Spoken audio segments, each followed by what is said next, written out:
My brother Sam always treated me like trash. I was a lonely kid from skipping grades, so I didn't know what friend/sibling relationships were supposed to be for a long time. I forgave him for a lot of stuff I shouldn't have. I've always had this vibe where people are calmer around me and don't put up a guard, either, so I get told/hear a lot. Sam knows how much I've always wanted to be his friend, too. So I don't think he ever considered what might happen if he really, truly pissed me off. By 30, I hoped maybe he'd be mellowing out, but no. He only reaches out last minute on holidays and when he needs something from us. I live with my parents. I've grown emotionally as an adult, valuing myself. Realizing how shitty he treated me, I started to resent him and stopped reaching out to hang/talk. We didn't talk for months. On Mother's Day we went out with Sam and fiancée Leah for brunch. I had a bad migraine but went in case Sam bowed out last minute like he usually does. I didn't want my mom to feel sad. Before, I'd be very lively trying to talk to him. I barely spoke 10 words to him, maybe 100 the whole meal. The only time he spoke to me was to talk down to me. The restaurant is busy so we leave our table and go outside. It's hot and bright, bad conditions for a migraine. Leah has chronic migraines so you think he'd be sympathetic, but he didn't even notice I wasn't well. Sam didn't get mom a gift, just a card. It's a sonogram. Sam and Leah have been engaged for a while, but no one likes Leah, and for good reason. The posts I could write. My parents are pretending to be happy, but I don't bother. After a little while the light and heat are making me feel sick so I ask my dad if we can go now. Sam snaps that no one asked me to come. I wasn't invited. Mom quickly shut that down, and I tried to walk away to the car and sit. But he said, "Wow, that's shitty, family for you." All hell broke loose on him. I turned around and screamed, not caring about our 7-year age gap, difference in height, or strength. The entire group froze in shock because I'm always soft-spoken and gentle. I reminded him he admitted he wasn't happy in his relationship and Leah made him miserable, and would make a terrible mother, but was afraid of being alone. I took him in when our parents kicked him out. He hurt me for trying to sleep in my own bed, then didn't talk to me for 2 years because I didn't let him drive drunk that night. Picking me up by my neck in a rage and holding me against a wall until I blacked out, giving me PTSD he has the gall to deny and laugh about. Never visiting me in the hospital or the 3 months recovery at home after I was in an accident. Leah had a tragic one before and still brings it up, so you'd think to have sympathy. When he finally unfroze, his argument was pathetic. It was that my parents paid for the college apartment. They paid for his too, but okay. And this was the reason when I asked him if I could stay in worst case scenario after fighting with our mom, he said no. Then his stock reaction when he knows he's wrong, puffing his chest up saying lay a hand on me bro. Mom would never kick me out. Sometimes we fight, as you do with people you live with. It helps my anxiety to make backup plans I don't actually need and Sam is aware of that. I told him to never, ever contact me again, because he is not my fucking family.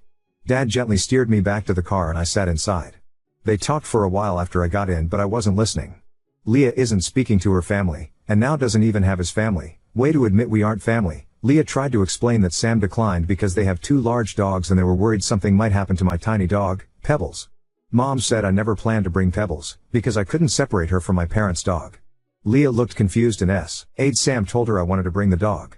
Sam said he'd never visit the house again as long as I lived there and tried to get my parents to kick me out. Mom shut that down too and clarified that I'm higher on the totem pole than he is, by a lot, and it's his own fault. At first Mom was torn. She agreed that my brother was completely wrong, but didn't want to just cut off one of her kids. But as I laid out all the shit he'd done/admitted to me, that changed. Mom was furious and apologized that they didn't punish him enough when we were kids, figuring siblings fight and I was always the kid that was fine. She texted Sam that an apology would go a long way, and he declined, not ready to deal with her yet.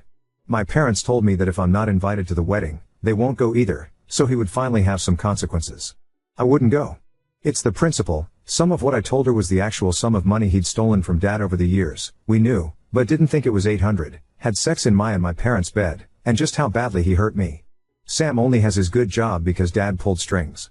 And this ungrateful brat didn't even text him on Father's Day, going off on Mom for reminding him to text, because it ruined his day. That pissed us off a lot and while we were venting, realized how badly he fucked himself. Leah doesn't have many friends, no close females. Sam doesn't either, he made poor choices. She isn't speaking with her sister, Sil, or Mom because she's throwing a tantrum that Grandma won't have undivided attention on her kid. I always wanted to feel included, so they were probably banking on me to help plan the baby shower and appointments for wedding details. I enjoy organization. No idea who'll help her now. Sam would force me to dog sit when he lived here, knowing I can't put an animal in the crate if I'm there, and never gave me a heads up/asked.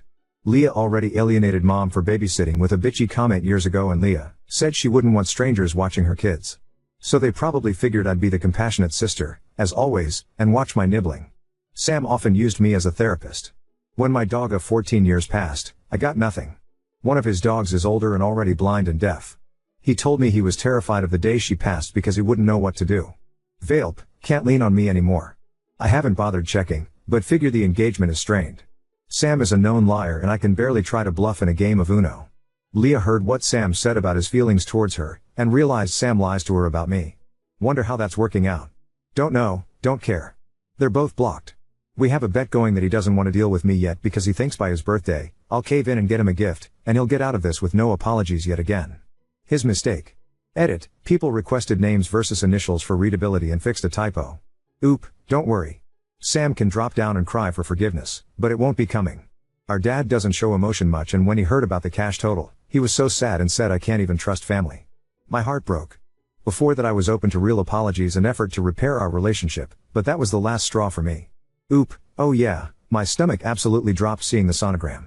Me and the fam always dreaded the day they actually got married or pregnant. We were holding out hope he'd come to his senses at some point. Leah in particular can barely manage to take care of herself. Sucks they both burned bridges to their villages. Update 1. Y'all, I can't. I burst out laughing on this one. So, my dad's birthday was last week. My mom and I tried to make it extra special, all things considered. We usually celebrate, but nothing big. My dad's workplace does these family appreciation days at various places every year, with free passes. Sam works there too, but has never really paid attention to the dates unless he plans on going, which he doesn't unless we do it as a family, usually. So dad's birthday was during the week and the appreciation day was Saturday, at an amusement park. I used to go every year, but I was in an accident a few years ago where I got a concussion and have ongoing intracranial hypertension. Too much fluid is sloshing around up there. I have to take meds so it doesn't press on my optic nerve too severely and slowly make me blind, so roller coasters are off the table for me. Which is tragic, I love them. Since Sam never bothered asking, or checking on me after the accident, I don't think he knows that.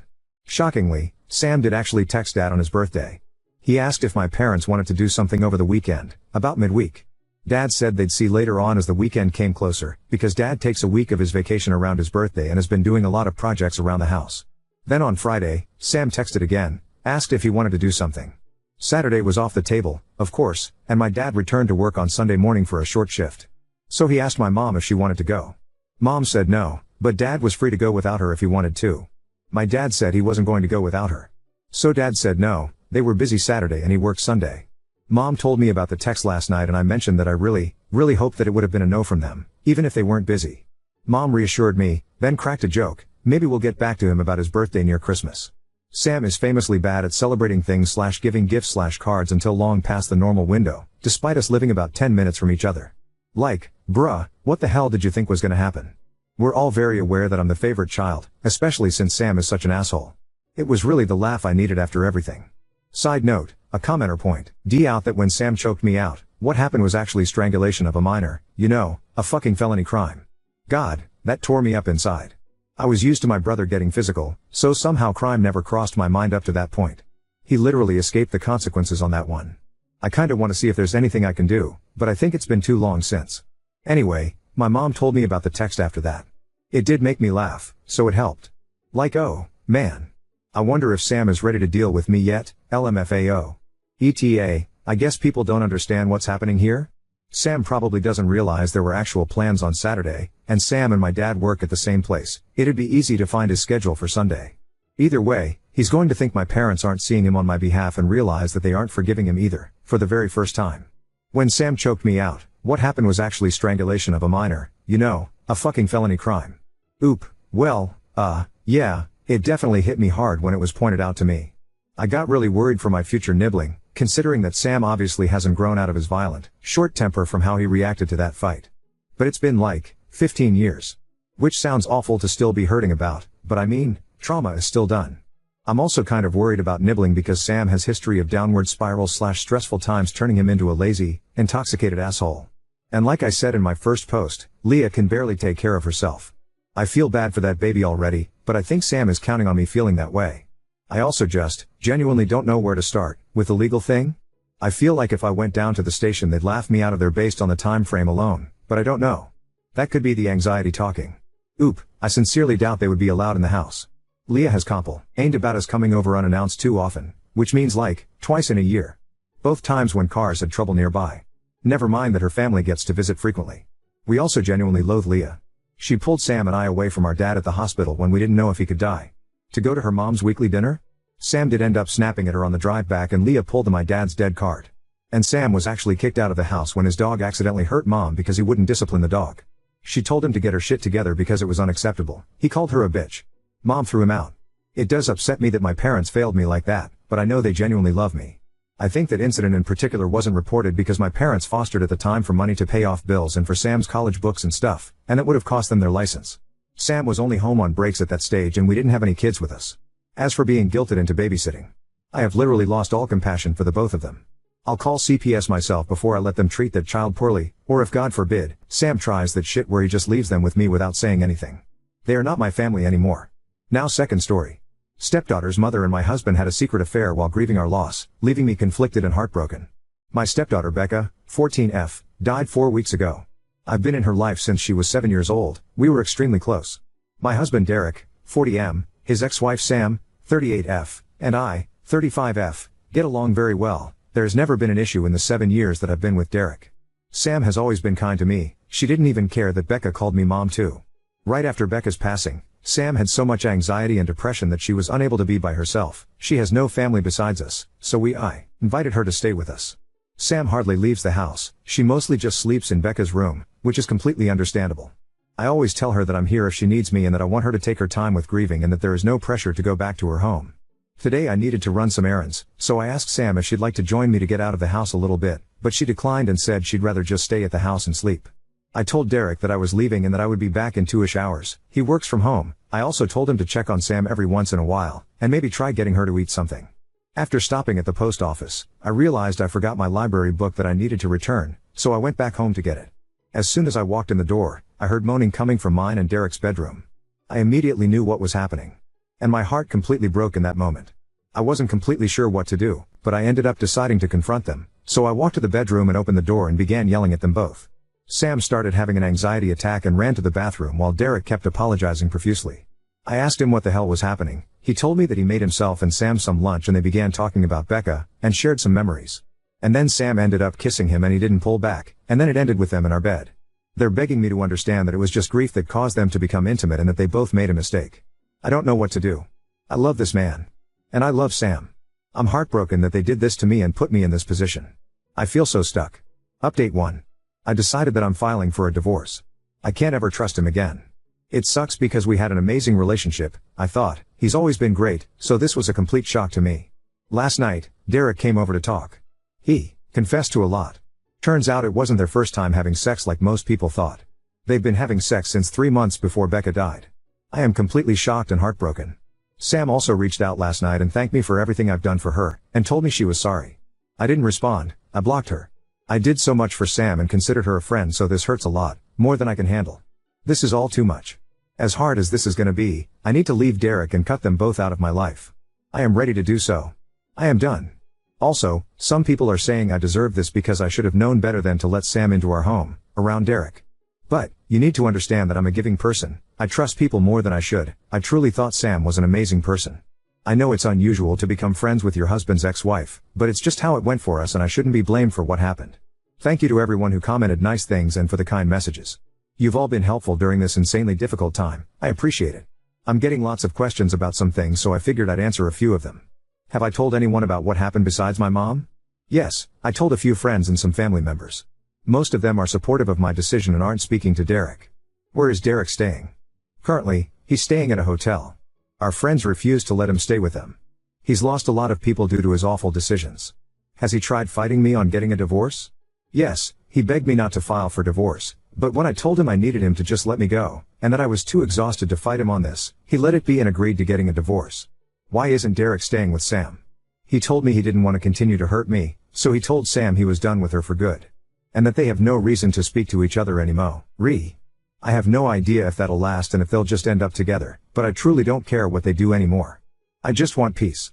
What was Derek's excuse for cheating? He told me that they just accidentally reconnected one night when I was away at my mom's. He was stressed we weren't conceiving and were having miscarriages, so he vented to Sam, and then somehow that led to sex. Disgusting of them both, I know. Feel free to ask anything else, and I'll try to answer. Update 2.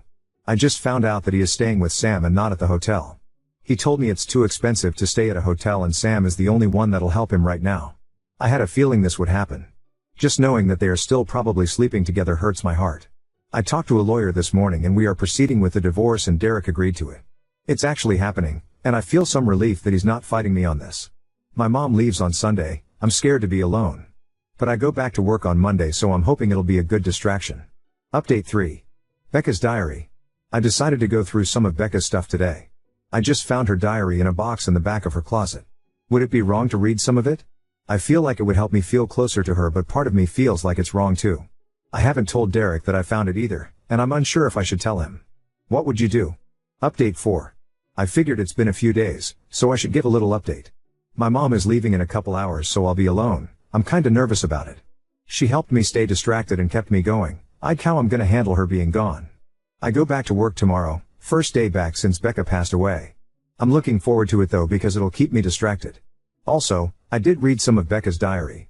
It made me love her even more. She was such a sweetheart. I went back a few months and saw that she noticed some weird behavior between Derek and Sam, didn't mention that she knew of the affair, but she just wrote that she thought it was kinda strange that they all three would hang out more than usual, without me.